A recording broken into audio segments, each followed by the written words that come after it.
الحمد لله وكفى وسلام على عباده الذين اصطفى. أعوذ بالله من الشيطان الرجيم. بسم الله الرحمن الرحيم. إن أكرمكم عند الله أتقاكم. صدق الله مولانا العظيم وصدق رسوله النبي الكريم الأمين. صلاة والسلام عليك يا سيدي يا رسول الله وعلى آلك وأصحابك يا سيدي يا حبيب الله. السلام علیکم ورحمۃ اللہ وبرکاتہ. حضرات، یہ اس طرح کی محافل میں آنا اپنی مرضی سے نہیں ہوتا. آتے ہیں وہی جن کو سرکار بلاتے ہیں. اور سرکار کی شان کریمی کیا ہے؟ انا اعطیناک الکوثر. اللہ فرماتا ہے محبوب صلی اللہ علیہ وسلم، ہم نے سارے خزانے اور سب سے بڑا خزانہ کوثر ہے جو کثرت سے ہے. فرمایا محبوب ہم نے آپ کو عطا کر دیا ہے. تو یہ بڑی خوش نصیبی کی بات ہے کہ دینے والا مصطفیٰ کریم ہو. اب یہ نہیں دیکھا جائے گا لینے والے کا ظرف کتنا ہے. نبی ظرف بھی دیتے ہیں، کرم بھی فرماتے ہیں. حضور کی شانوں میں ایک شان ہے رؤوف رحیم. حضرات بڑی توجہ سے اور دھیان سے آپ بیٹھیے گا. بہت کچھ آپ نے کر لیا، بڑی محبت کر لی، بڑا عشق پیش کیا، جذبے پیش کیے. اب آپ کی باری ہے کہ آپ کو کچھ ملے. سخی سلطان باہو، اگر آواز نہیں کام کر رہی تو وہ علیحدہ بات ہے، اور اگر کر سکتی ہے تو اللہ کا نام لینے میں کوئی حرج نہیں ہے. سخی سلطان باہو، عارفوں کے بادشاہ. یہ عرفان کیا ہے؟ ان بچوں کو عرفان کیا ہے؟ معرفت. معرفت کیا ہے؟ پہچان. پہچان کیا ہے؟ محبت. محبت کیا ہے؟ عشق. اور یہ عشق جب عشق رسول ہو،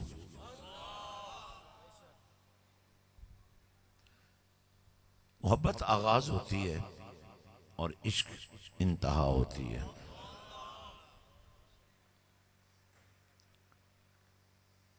حضرات،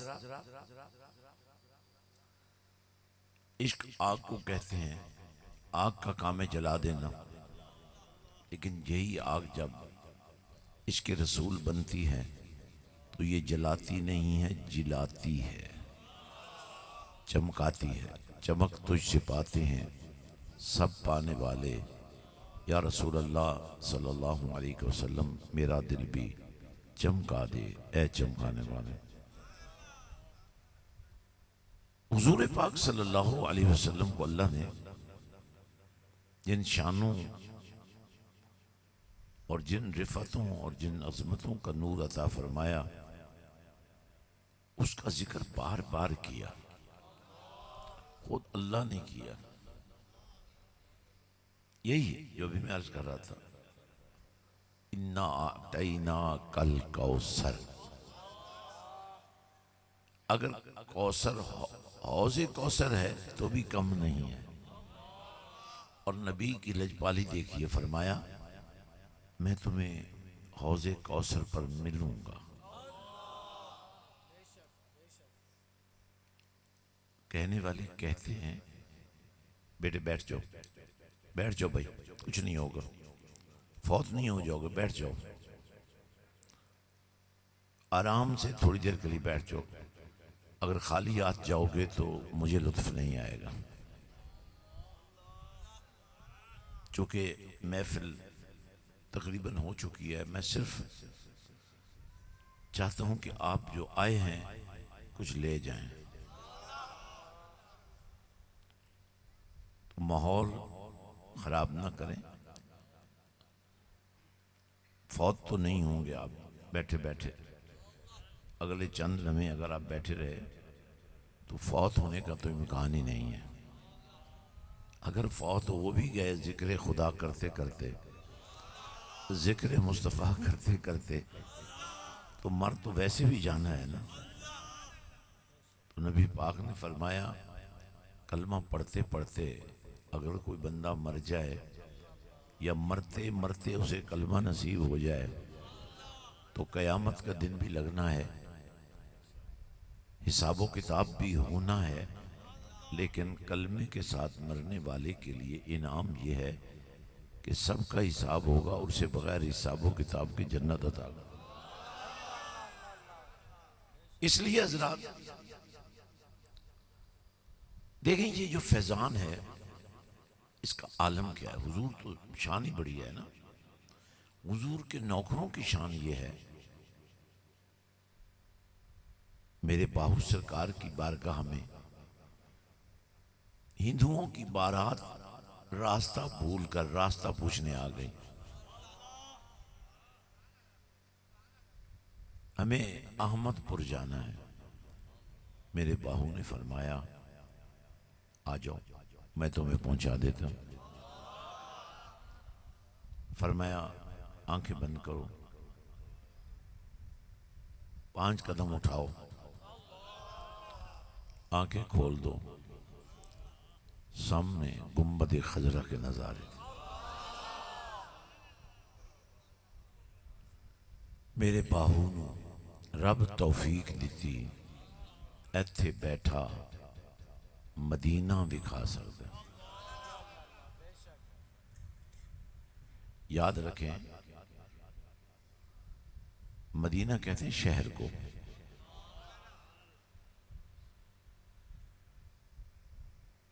جس شہر کی بنیاد ہی کملی والا ہو اور جس نبی کی شان ہی یہ ہو۔ نبی پاک نے فرمایا انا مدینۃ العلم وعلی بابها، فرمایا میں علم کا شہر ہوں۔ اب بتائیے اس تقریر کی کیا حیثیت ہے کہ نبی کے پاس کتنا علم ہے، کیسا علم ہے۔ نبی تو لمٹس والی ذات کا نام ہی نہیں ہے نا۔ اور میں بس اسی بات کو آپ کے من میں اتارنا چاہتا ہوں۔ نبی رحمت صلی اللہ علیہ وسلم فرمایا اللہ تعالیٰ نے مجھے بڑی شانیں دی ہیں، لیکن جس شان محبت پر مجھے فخر ہے وہ ہے فقر۔ فقر ہم کہتے ہیں نا فلاں فقیر دروازے پہ کھڑا ہے مانگنے والا۔ یہاں فقیر کا مفہوم یہ نہیں ہے جو مانگ رہا ہے، یہاں فقیر کا مفہوم یہ ہے جو مانگنے والوں کو دے رہا ہے۔ حضور فرماتے ہیں الفقر فقری والفقر منی، فرمایا میری ہر ادا پر اللہ کو بھی پیار آ جاتا ہے۔ لقد کان لکم فی رسول اللہ اسوۃ حسنہ، اللہ نے مجھے بنایا ہی ایسا ہے کہ میری اداؤں کو دیکھ کر اللہ فرماتا ہے کہ محبوب کے ساتھ عشق کرنے کا سلیقہ یہ ہے محبوب کی جھکی نگاہوں کو دیکھ لو، نبی کے اٹھتے ہوئے ہاتھوں کو دیکھ لو، نبی کی دعاؤں کو دیکھ لو، نبی کے قدموں کی خیرات دیکھ لو۔ کوئی صدیق اکبر بن رہا ہے، کوئی فاروق اعظم بن رہا ہے، کوئی عثمان غنی بن رہا ہے، کوئی حیدر قرار بن رہا ہے، کوئی جنتی نوجوانوں کا سردار بن رہا ہے۔ حضرات اور یہ عمل آج بھی جاری ہے۔ فرمایا النبی اولا بالمؤمنین من انفسہم. یہاں ایک بات آپ نے یاد رکھنی ہے کہ آپ کے پاس ایمان ہونا ضروری ہے. یہ بڑی اہم گفتگو ہے، آپ نے سمجھنی ہے.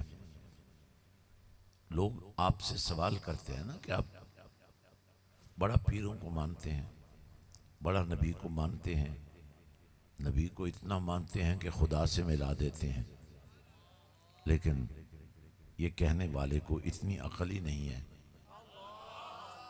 اتنی سوجھ بوجھ ہی نہیں ہے کہ میں نے اور آپ نے نبی کو اللہ سے کیا ملانا ہے، وہ تو پہلے ہی ملے ہوئے ہیں. جن کو سمجھ نہیں آ رہی تھی نا کہ نبی اور خدا کیسے ملے ہوئے ہیں، انہیں اللہ نے نبی کو اپنے پاس بلا کر بالکل گفتگو کے آخری حصے میں آپ کو لے آیا ہوں، کیونکہ ماحول بنا ہوا ہے، صرف جاگ لگنے کی بات ہے، اس لیے کوئی لمبی چوڑی گفتگو نہیں ہوگی. اللہ نے نبی کو بلوایا، اور دیکھیں بلانے کا انداز دیکھیے. جبریل قدسیوں کا تاجدار، نوریوں کا پیشوا، نبی کے قدموں سے لپٹا ہوا، حضرت سلطان باہو کے اس کلام کا مصداق نظر آیا. جے کر چاہمیں وحدت رب دی، مل مرشد دیاں تلیاں ہو. اور کیفیت دیکھیں، عرض کیا. دیکھیں یہ ایک بات ذہن میں رکھنی ہے، جبریل نبی کے قدموں کے بوسے لے رہے ہیں. آواز نہیں آئی مجھے. اب اگلی بات سننے والی ہے. اگر دل میں ذرا سے بھی ایمان کا نور ہے نا، یہ بات سیدھی آپ کے اندر چلی جائے گی. جبریل عرض کرتے ہیں یا رسول اللہ صلی اللہ علیہ وسلم، اللہ آپ سے ملنے کا مشتاق ہے. یہ درخواست آپ نے نہیں دی، یہ چاہت اللہ نے کی ہے کہ نبی اللہ سے ملے.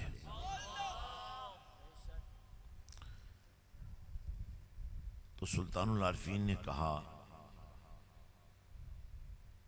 شوق دا دیوا. اب کچھ رات زیادہ ہو گئی ہے اس لیے اب بہت کمزور ہو گئے. یہ اللہ بڑی کام آئے گی. آپ جتنے بیمار بیٹھے ہو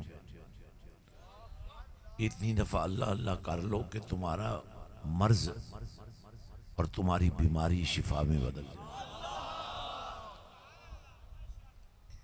اور تمہارے اندر تمہارے من میں اللہ کے نام کی بوٹی لگ جائے. یہ ابھی چمبے دی بوٹی سن رہے تھے نا آپ، اور چمبے دی بوٹی کے لگنے کا طریقہ کار پہ غور نہیں کیا.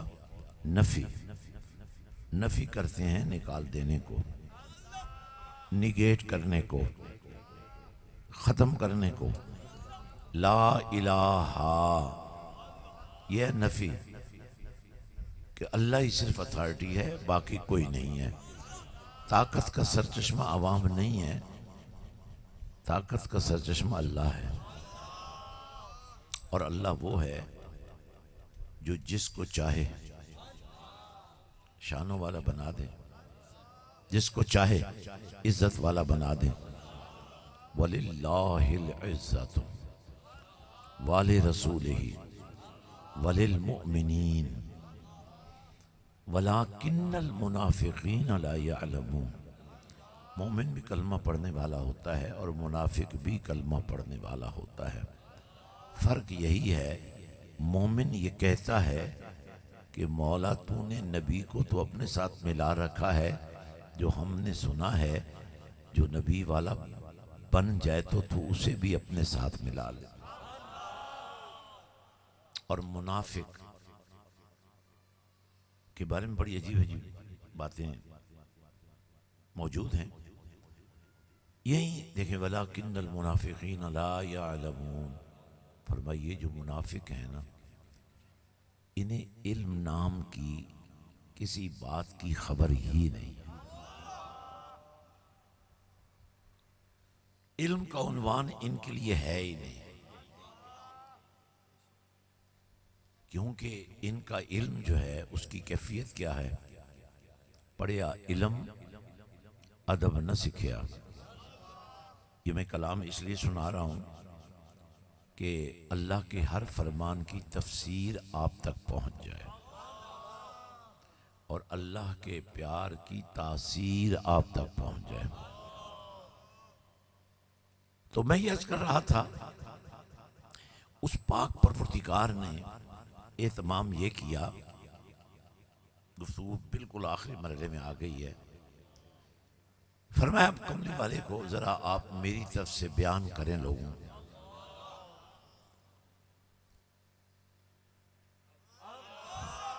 یا آپ بولیں یا یہ بولیں، کچھ تو بولیں. اللہ کا نام لیں بھائی. اگر اللہ اللہ کرتے فوت ہو گئے تو یہ تو شہادت کی موت ہے. اب فرمایا کملی والے کو آپ بیان کیجئے. کنت کنزا مخفیا. اللہ فرما رہا ہے کہ میں ایک چھپا ہوا خزانہ تھا. جب آپ ماضی میں چلے جاتے ہیں تو اس کا مطلب میں یہ نکلتا ہے کہ ماضی جو گزر گیا ہے اس میں کچھ اور تھا، اب جو حال ہے اس میں کچھ اور. میں اگر تھک گیا تو بس کر دوں. نہیں میں مذاق نہیں کر رہا ہوں، آپ تو اپنے ساتھ مذاق کر رہے ہیں نا. زبان ہے مگر اللہ کا نام نہیں لے سکتے. اگر اللہ کا نام لینے سے تمہیں شفا مل سکتی ہے، اللہ کا نام لینے سے بوٹی لگ سکتی ہے، زندگی بھر کے خسارے ختم ہو سکتے ہیں اور قیامت کے نظارے ابھی مل سکتے ہیں اور جنت کے اشارے ابھی مل سکتے ہیں. اب سنیے حدیث قدسی ہے. اللہ فرماتا ہے، نبی پاک صلی اللہ علیہ وسلم نے فرمایا کہ اللہ یہ فرما رہا ہے کہ میں ایک چھپا ہوا خزانہ تھا. اب بات سمجھ لیں، تمہیں تو ابھی بھی نہیں نہ پتہ چلا، لیکن کوئی ایسی ذات بھی ہے جسے پتہ چل گیا ہے. کنت کنزا مخفیا فاحببت. حضور فرماتے ہیں کہ اللہ فرما رہا ہے کہ یہ میری چاہت ہے، میری محبت ہے، میرا کرم ہے، میری عطا ہے. میرا کرم ہے کہ میں نے اپنی رحمت کے دروازے کھول دیے اور میں نے اپنی پہچان کے لیے ایک ایسی ذات کو جلوہ گر کر دیا ہے جو اعلان کرے گا، جو یہ فرمائے گا، جو یہ سمجھائے گا، من رآنی.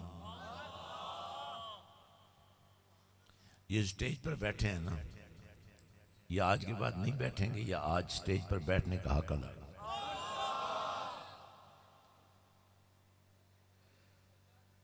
حضور فرماتے ہیں من رآنی. ذرا مجھے دیکھو تو صحیح. صدیق اکبر نے دیکھا، فاروق اعظم نے دیکھا، عثمان غنی نے دیکھا، مولا علی نے دیکھا، حسنین نے دیکھا. اب صدیق اکبر نے دیکھا اس شان کے ساتھ کہ سانپ ڈستا رہا اور نبی کو دیکھتے رہے.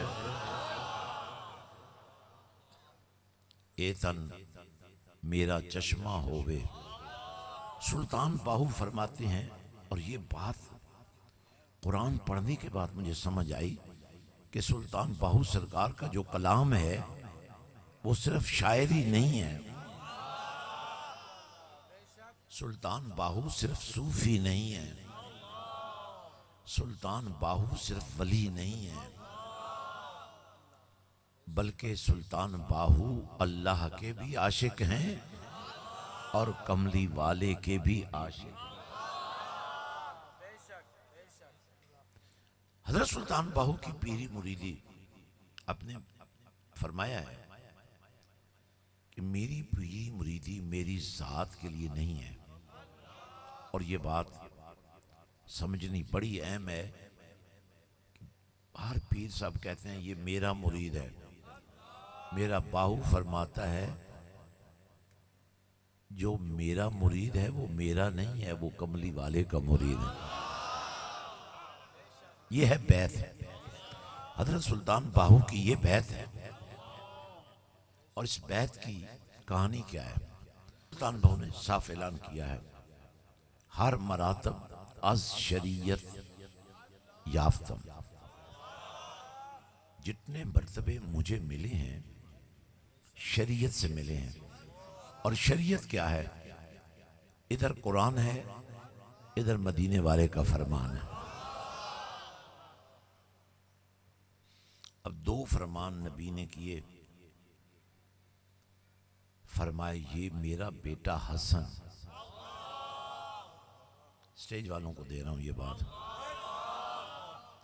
یہ میرا بیٹا حسن جو ہے، آپ نے بڑے ولولے سے سٹیج کے اوپر ایک دنیا دار کی کل قیمت، اس کی جیب میں جو کچھ ہوتا ہے نا، سارا دن اسی کے لیے کام کرتا ہے، ساری زندگی اسی میں گزار دیتا ہے.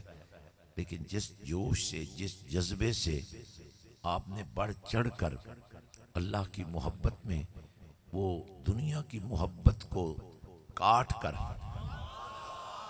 اللہ کی محبت کا پرچم بلند کیا، میرا یقین ہے کہ آج آپ میں سے کوئی خالی نہیں جائے گا. اور جنہوں نے خالی جانا تھا وہ بیٹھ ہی نہیں سکے. آپ نے تو نہیں کہا نا کسی کو جاؤ.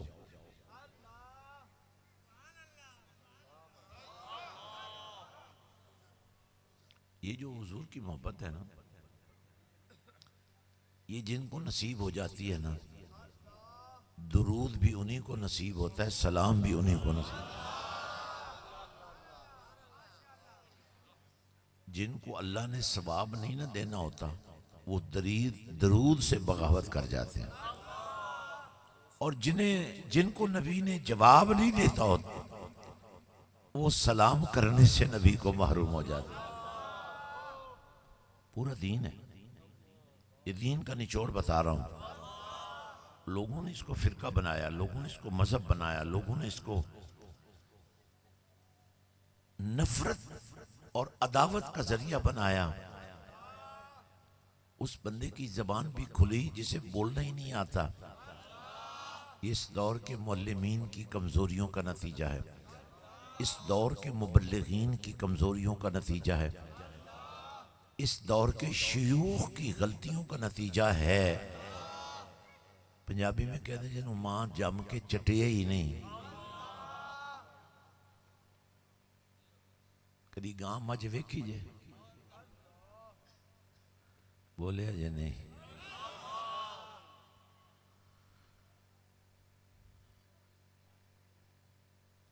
تو تمہیں تو تمہاری ماں نے شاید اتنی بڑی پرہیزگار نہ بھی ہو، لیکن جب تم ماں کے پیٹ میں تھے، جب کبھی وہ اللہ کا نام لیتی تھی اور جب کبھی وہ نبی پر درود و سلام بھیجتی تھی، اور جو گنبد خضرا سے درود لگ کر، بولو نا یار، ثواب بن کر واپس آتا تھا، وہ اس ماں کے وجود میں رچ بس جاتا. پھر تیرا وجود ماں کے وجود سے بنا. تو نے 9 مہینے ماں کے پیٹ میں گزارے، تجھے خوراک ملتی رہی ماں کے پیٹ سے، ساتھ ہی درود کا ثواب اور سلام کا جواب بھی آتا رہا. اگر کوئی ماں ان ایام میں نماز نہیں پڑھتی تھی تو مجھے آپ کے بے نماز ہونے پر قطعاً حیرت نہیں ہے. اور اگر وہ ماں قرآن کی قاریہ اور حافظہ تھی جس کے پیٹ میں رہنے کا تم میں سے کسی کو موقع ملا، وہ قرآن جو پڑھا جاتا تھا ان 9 مہینوں میں اسے نور بن کر تمہارے سینے میں آ جانا چاہیے تھا. میرے نبی نے فرمایا، اللہ فرما رہا ہے کنت کنزا مخفیا فاحببت ان اعرف فخلقت الخلق. حضور فرماتے ہیں کہ اللہ نے مجھے اپنے نور سے جلوہ گر فرمایا. اب پہلے تو تھا ہی کوئی نہیں، نہ زمین تھی، نہ ہوا تھی، نہ مٹی تھی، نہ پانی تھا ہی کوئی نہیں، تو اللہ ہی تھا. تو اللہ نے اپنے نور سے کملی والے کا نور جلوہ گر کیا اور کملی والے کے نور سے ساری کائنات کو.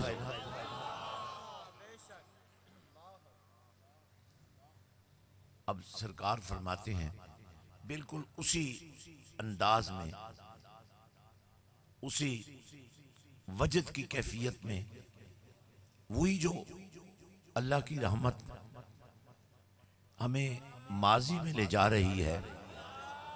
اب نبی بھی اسی بحر میں فرما رہا ہے کہ وہ جو دور تھا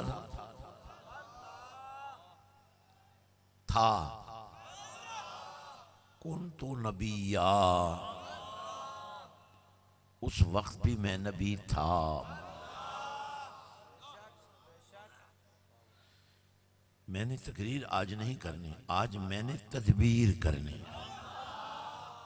اور اس کی تاثیر بھی آپ کے چہروں پر نظر آ رہی ہے مجھے. حضور فرماتے ہیں، دونوں باتیں حضور نے بیان کی ہیں، ایک اللہ کی طرف، ایک اپنی طرف. فرمایا اللہ نے یہ فرمایا کہ میں چھپا ہوا خزانہ تھا، میں نے پسند کیا اس بات کو کہ مجھے پہچانا جائے، تو میں نے اپنی پہچان بنا کر جسے بھیجا. اب اس کی بات سن لیں. وہ نبی فرماتا ہے کنت نبیا، میں اس وقت بھی نبی تھا. وآدم بین الروح والجسد، اس وقت بھی میری نبوت کے ڈنکے بج رہے تھے جب آدم اس کائنات کا پہلا انسانی وجود ابھی جسم اور روح کی کیفیات سے گزر رہا تھا. جبریل سے نبی نے پوچھا، اے جبریل بتاؤ تمہاری عمر کتنی ہوگی؟ عرض کیا یا رسول اللہ صلی اللہ علیہ وسلم، چوتھے حجاب میں، چوتھے پردے میں ایک ستارہ، توجہ نہیں ہے، ایک ستارہ ہر 70,000 سال کے بعد طلوع ہوتا تھا. میں نے اسے 72,000 مرتبہ دیکھا ہے. حضور نے پوچھی عمر، انہوں نے عرض کیا یا رسول اللہ صلی اللہ علیہ وسلم، ایک ستارہ ہر 70,000 سال کے بعد طلوع ہوتا تھا، میں نے اسے 72,000 مرتبہ دیکھا ہے. کملی والے نے فرمایا جبریل مجھے رب کی عزت کی قسم ہے، جسے تو دیکھتا رہا وہ ستارہ میں محمد ہی تو تھا.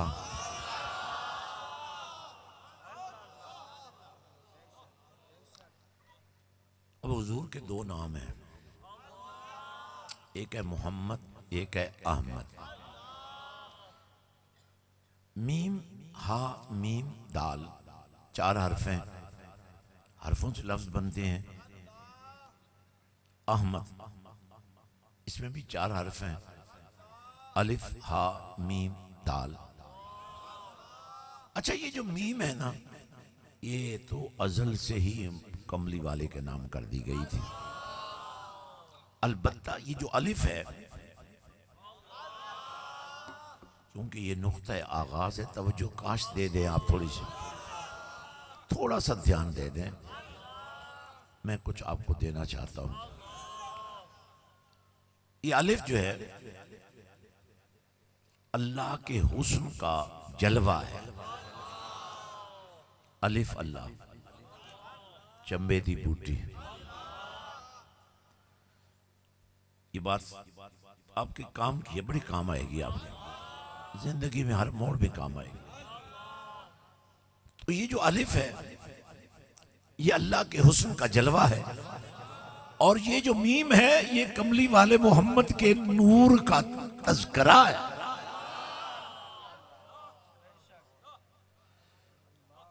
اب 4 حرفوں میں جو آخری 3 حرف ہیں وہ ملے تو لفظ بن گیا ہا میم دال، بن گیا حمد۔ حمد کہتے ہیں تعریف کو، حمد کہتے ہیں شان بیان کرنے کو، حمد کہتے ہیں خوبی بیان کرنے کو۔ تو محمد میں بھی حمد، یہ یا اٹھ جاؤ یا بولو یار، حمد میں بھی، محمد میں بھی حمد، احمد میں بھی حمد۔ 2 نام ہیں، دونوں اللہ نے اللہ کے نبی کو ذاتی نام دیے ہیں، اور اللہ نے اپنے لیے ایک ہی ذاتی نام پسند کیا ہے، اللہ اللہ اللہ۔ ذرا سر کے بالوں سے لے کر پاؤں کے ناخنوں تک ایسے ہاتھ پھیر لو، تاکہ ابھی اللہ اللہ کرتے کرتے آپ کے جسم کو شفا مل جائے۔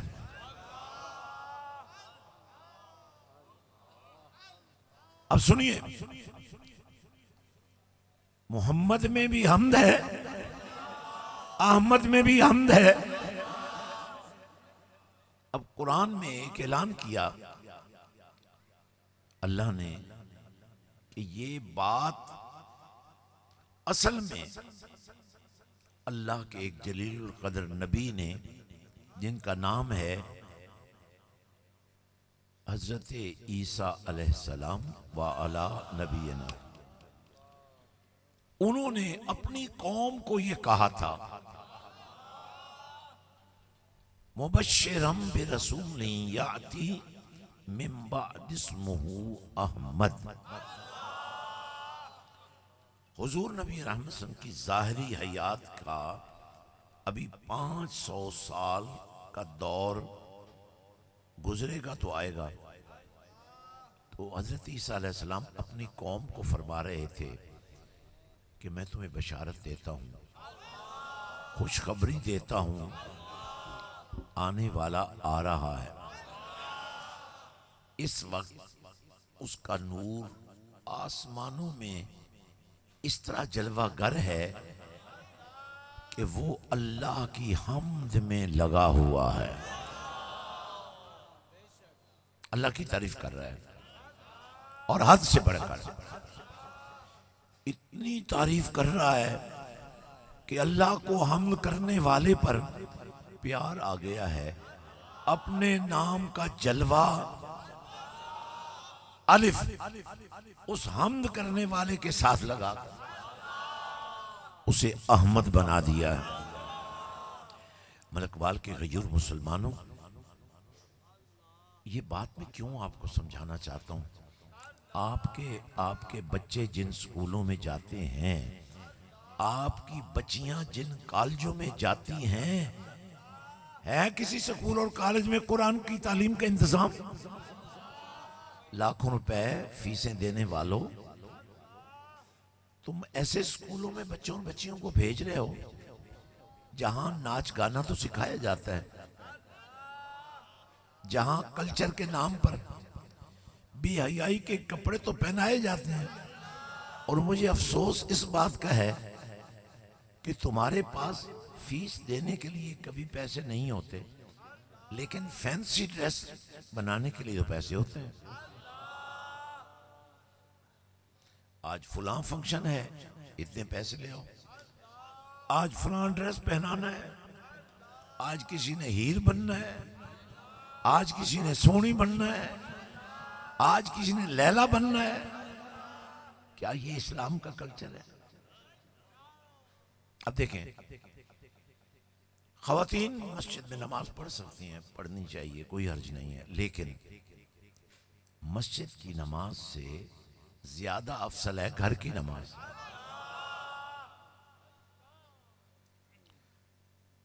اب گھر میں بھی صحن کی نماز سے افضل نماز ہے کمرے کے اندر کی.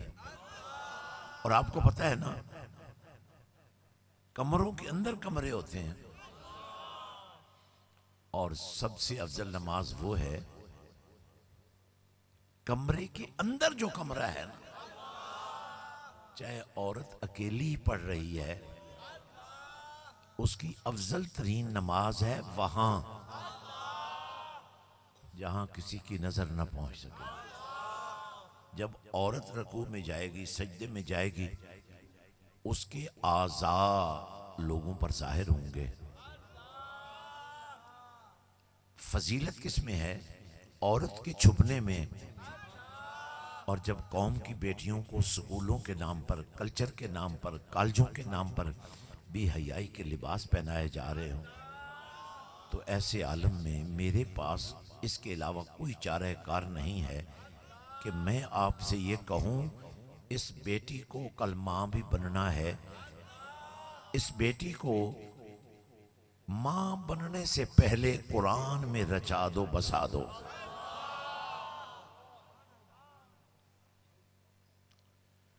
تاکہ جب یہ کل ماں بنے نا،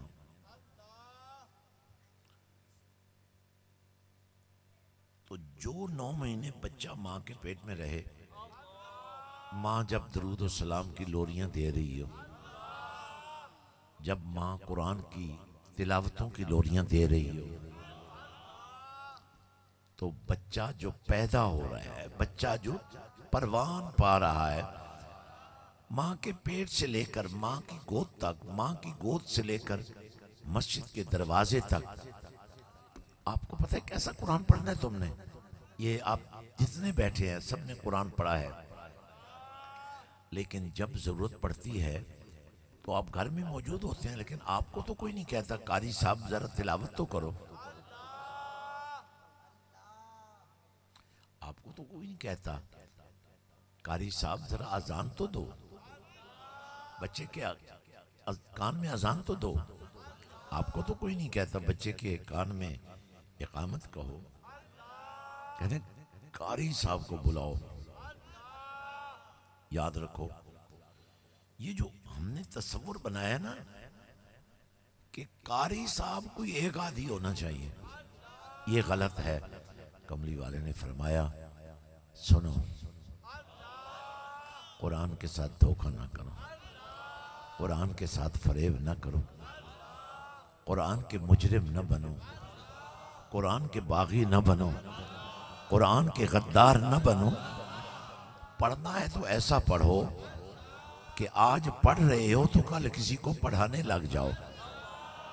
آج بتاؤ، آپ سب نے پڑھا تھا، اگر آپ کو پڑھانے والوں نے صحیح پڑھایا ہوتا تو آپ بھی تو کسی کو پڑھا رہے ہوتے نا.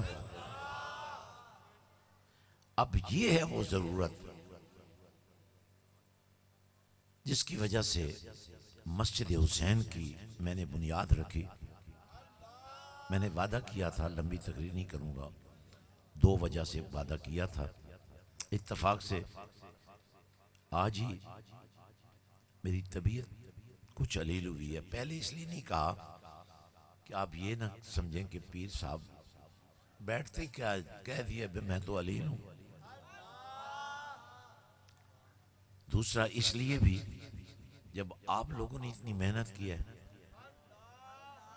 یہ دیکھو یہ بچہ، یہ اتنی اس نے دوڑ لگائی ہے، اس قدر اس نے محنت کی ہے کہ بچہ بچہ گواہی دے رہا ہے کہ اس نے اتنی محنت کی ہے. حصہ تو آپ سب نے ڈالا ہے نا.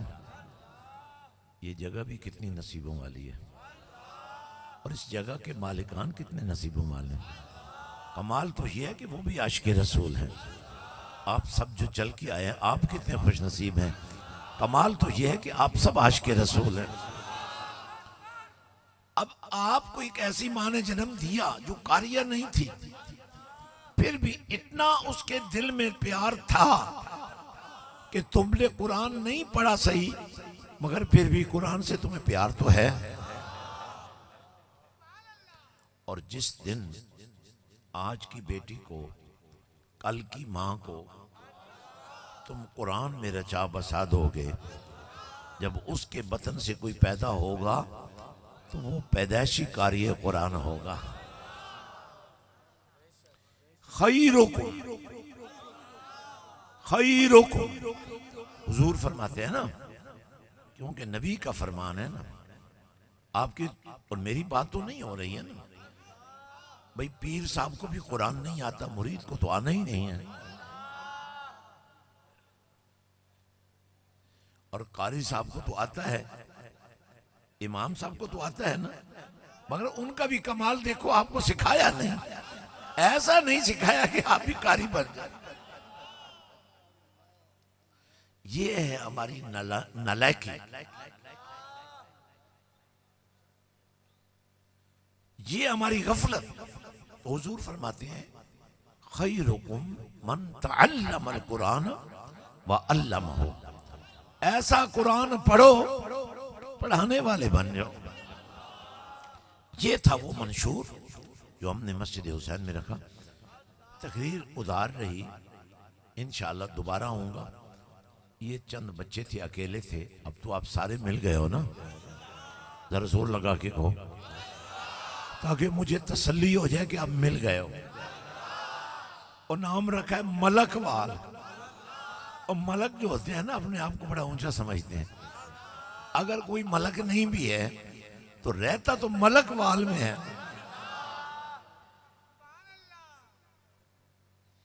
تو پھر آپ کا کردار تو وہی ہونا چاہیے نا، لیڈروں والا، قائدین والا. اچھا دیکھیں، ویسے میں آپ کو ایک بات بتا دوں، جو پنڈ دا نمبردار ہے نا توانو نہیں بنن دے گا. جو بن گئے نا ایک دفعہ چیئرمین، چاہے چیئرمینی سے چور مین ہی بن جائے، اس نے دوبارہ کسی اور کے بارے میں سوچنا ہی نہیں بھئی یہ کیسے بن جائے. لیکن جو فقیر ہوتا ہے نا، چراغ سے چراغ جلتا ہے، وہ یہ نہیں کہتا کہ میں فقیر ہوں تو یہ کیوں فقیر ہے. حضرات، تو بس میں چاہتا ہوں کہ آپ مسجد حسین کی زیارت کریں. اچھا بڑی حیرت مجھے ہوئی، ویسے حیرت نہیں ہوتی، بڑا مشکل کام ہے. آپ جب علماء کی خدمت کریں، نعت خان کی خدمت کریں، اور وہ کہہ دے یار یہ تو میرے لیے نہیں ہے، یہ تو مسجد حسین کے لیے. آپ کے جذبوں کو بھی سلام ہے. اچھا بعض اوقات مجھے پتہ ہی نہیں ہوتا، اشارتاً کنایتاً بھی قاری صاحب یا علامہ صاحب یہ نہیں بتاتے پہلے کہ ہم کیا آج کرنے والے ہیں. اب میرا اپنا دل پتہ کیا ہوتا ہے، میں اپنی جیب نبی کا نام لینے والوں پر خالی کر دوں. میں اپنی جان، مال، ہر چیز حضور کے عاشقوں پر قربان کر دوں. اور یہی وہ عاشقی ہے جو آج آپ کے سامنے قاری شاہد صاحب نے بھی کی، علامہ رفاقت صاحب نے بھی کی، اور آپ نے تو کی ہی کی. تو میں چاہتا ہوں آپ کو تھوڑا سا آئیڈیا ہو جائے مسجد حسین کیا ہے. آپ کے اسی محلے میں یونائٹڈ سکول سسٹم موجود ہے. اب یہ بار بچے کیا کر رہے ہیں بھی، انتظامیہ آپ کی وردیوں کا کیا فائدہ بھائی؟ یہ ہمارے اسی علاقے کے بچے ہیں نا. بچوں کا حال یہی ہوتا ہے نا. اور یہی میں آپ کو سمجھا رہا ہوں، جس بچے کے من میں قرآن اتارو گے وہ ایسا نہیں کرے گا، محفل میں بیٹھا ہوگا. آپ بیٹھ کر نہیں بول رہے، وہ نہ بیٹھ کر بول رہے، پتہ نہیں کیا بول رہے. تو مسجد حسین کی میں آپ کو زیارت کرا دیتا ہوں تاکہ آپ کو ہمارے ویژن کے بارے میں، ہماری سوچ کے بارے میں آپ کو پتہ چل جائے. ہر پیر صاحب کو نذرانہ چاہیے کہ نہیں چاہیے؟ چاہیے.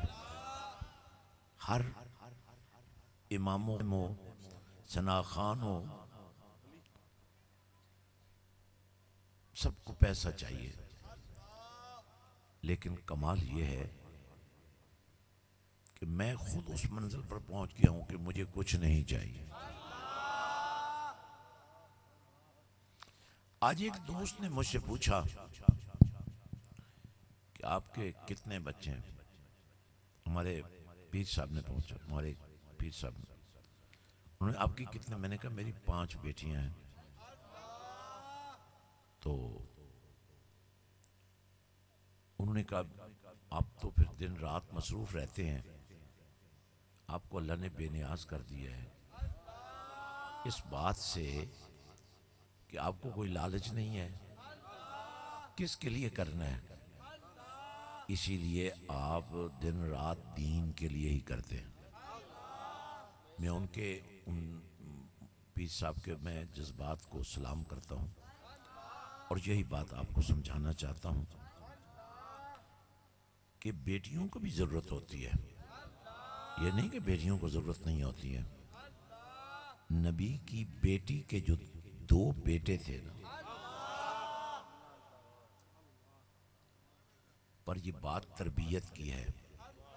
جو فخر محمدی جس پر نبی نے فخر کیا اور جسے کہا یہ مجھ سے ہے، فرمایا فاطمہ مجھ سے ہے، فرمایا علی مجھ سے ہے، فرمایا حسن مجھ سے ہے، حسین مجھ سے ہے.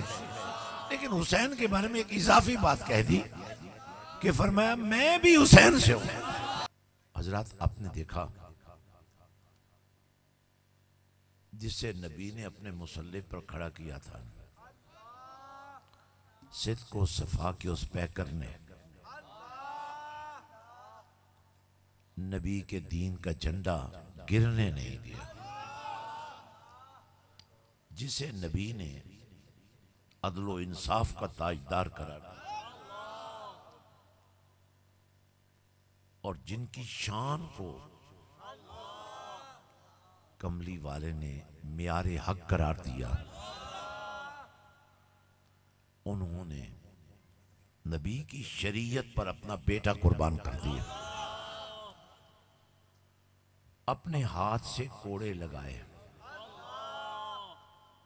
70 کوڑے لگے تو جان نکل گئی. بیٹا تھا. فرمایا کہ اس کے مردہ جسم پر 30 کوڑے لگاؤں گا تاکہ نبی کی شریعت پر داغ نہ لگے. 100 کوڑے لگائے. اس کے بعد آپ کی آنکھوں میں آنسو آ گئے. لوگوں نے عرض کیا یا امیر المومنین فاروق اعظم، آپ کو تو ہم نے کہا تھا کہ معاف کر دیجئے. فرمایا میں اس لیے نہیں رو رہا ہوں کہ میں نے اس کو معاف نہیں کیا، میں اس لیے رو رہا ہوں کہ وہ میرا بیٹا تھا، اس کے لیے رونا میرا حق بنتا ہے، کیونکہ کوڑے پورے ہونے کے بعد وہ پاک ہو چکا ہے. اور عثمان غنی پہ قربان جاؤں، نبی کی دعوت کی. اب نبی آگے آگے چل رہے ہیں، عثمان غنی نبی کے قدموں پر چل رہے ہیں. آمینہ کے لال نے فرمایا عثمان کیا گن رہے ہو؟ آقا آپ کے ہر قدم کے اٹھنے پر اللہ کی بارگاہ میں اونٹوں کے نذرانے پیش کروں گا، اللہ کی راہ میں صدقہ و خیرات کروں گا. اور پھر مولا حیدر قرار. یاد رکھو جب ہم ان ہستیوں کو دیکھتے ہیں نا، ہر ہستی میں ایک نور ہے، ان کا کوئی تقابل نہیں. جہاں صدیق اکبر ہے وہاں فاروق اعظم نہیں. جہاں فاروق اعظم ہے وہاں عثمان غنی نہیں. جہاں عثمان غنی ہے وہاں مولا علی نہیں. جہاں مولا علی ہے وہاں کوئی بھی نہیں. کیوں؟ کملی والے نے فرمایا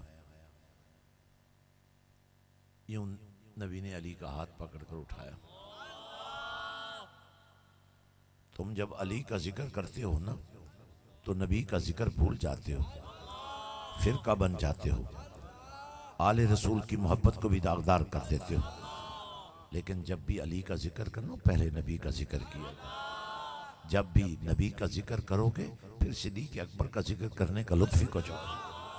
نہ خارجی بنو گے نہ رافضی بنو گے, نہ غدار کہلاؤ گے نہ باغی بنو گے.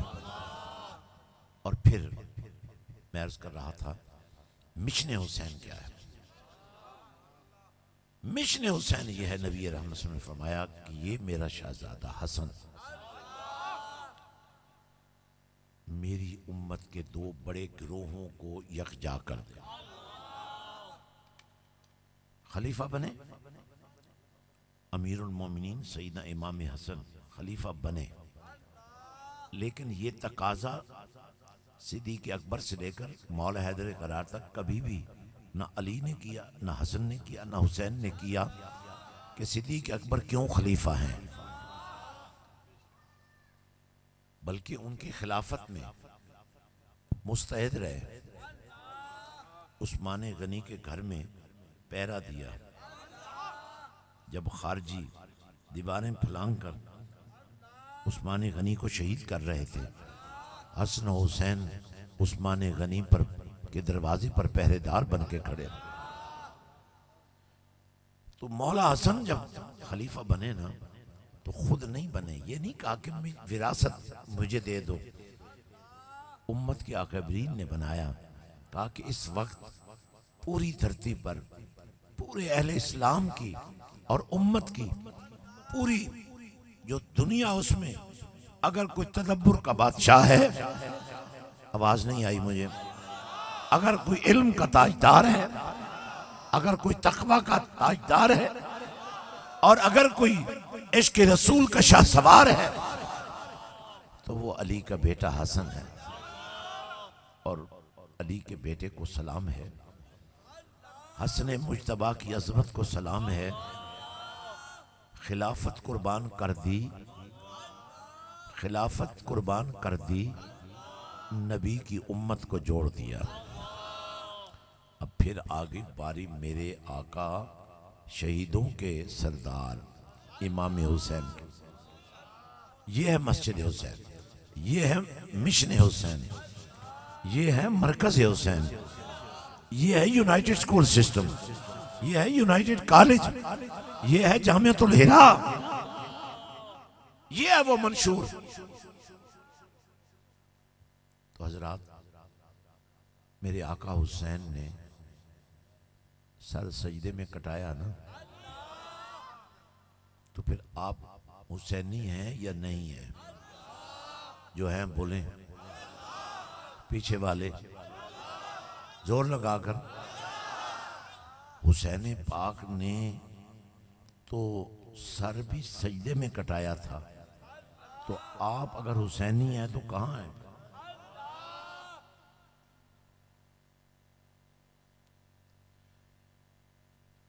یہ جتنے آپ بیٹھے ہیں نا, میری اور آپ کی ذمہ داری ہے. اگر ہمیں بات کی سمجھ آ گئی ہے نا تو ہم نے مشن حسین کا جھنڈا اٹھانا ہے. یہ جو بیعت آج تم کرو گے نا, یہ بیعت باہو نہیں ہے, یہ بیعت مشن حسین ہے. آپ غریب ہیں نا تو آپ کا بچہ فیس نہیں نہ دے سکتا, ہم دے دیں گے. تمہارا دیے ہوا نذرانہ. ہم آپ کے بچوں کو غربت کی وجہ سے نظر انداز تو نہیں کر سکتے. اگر کوئی بچہ یتیم ہے اس کو چھوڑ تو نہیں سکتے, لیکن مجھے افسوس تو آپ پر ہے کہ آپ ابا جی ہیں, مالدار ہیں, صاحب حیثیت ہیں, آپ کے بچوں کو قرآن نصیب نہیں ہو رہا. پھر یتیم تو یہ ہوئے نا بچے.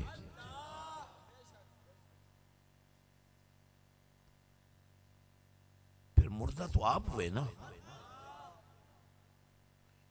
پہچان تو پھر آپ کو نہیں ہوئی نا۔ حضرات میں دعا بھی کرتا ہوں، یہ ملک وال کی سرزمین ہے، میں چاہتا ہوں، ظاہر ہے ہمارے پروجیکٹس ایکڑوں پر پھیلے ہوئے ہیں، اس لیے میں چاہتا ہوں کہ ملک وال اور اس کے ارد گرد کسی کو بھی عشق رسول کا اگر کہیں سے بھی پیغام آ جائے، وہ یہ سوچے کہ میری 10 کنال زمین، 8 کنال، 6 کنال ایک ایسا مرکز بنانے میں لگ جائے، جب میں مر جاؤں گا تو یہ زمین تو میری نہیں رہے گی نا، میرے بیٹے تو نائل ہیں، وہ اسے بیچ کھائیں گے، میرا بینک بیلنس لوٹا دیں گے، تو کیوں نہ میں اپنے ہاتھوں سے اپنی دفن شدہ قوم کو اور نبی کی امت کو جو امت مرحومہ ہے، ایک دفعہ پھر اسے امت عظیمت بنا دوں۔ تو آپ کے اس شہر کے ارد گرد، شہر کے اندر کہیں بھی کوئی ایسا ادارہ بن جائے جو صرف مدرسہ نہ ہو، ماحول مدرسے کا ہو، تعلیم جدید ہو، آپ کا کوئی بھی سکول، آپ کا کوئی بھی کالج اگر ہم سے سیکھ لے کہ عشق رسول کا طریقہ کیا ہے تو ہم تو اس پر بھی تیار ہیں۔ حضرات تو ایک لمحے کے لیے آپ مسجد حسین کی زیارت کر لیں۔